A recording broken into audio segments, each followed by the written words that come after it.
Raja Wali News TV. Dalam breaking news kali ini, Badan Narkotika Nasional, BNN, sita ratusan kilogram ganja di Kota Bekasi, Jawa Barat. Sedianya, ganja tersebut sudah siap diedarkan di Jakarta. Sedangkan ganja seberat 500 kg tersebut berhasil disita dari truk pengangkut pisang asal Aceh. Penangkapan barang haram jenis ganja yang siap edar tersebut dibenarkan oleh Direktur Pemberantasan Narkoba BNN, Irjen Arman Depari.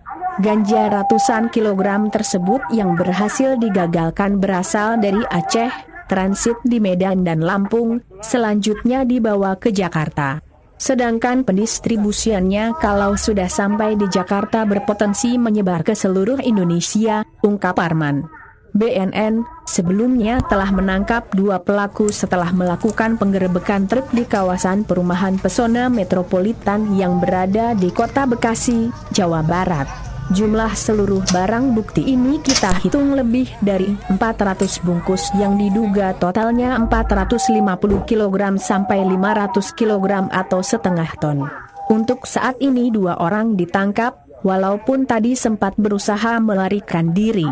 Kini pihak dari BNN tengah melakukan pengejaran pelaku lainnya. Demikian breaking news kali ini. Sekian dan terima kasih.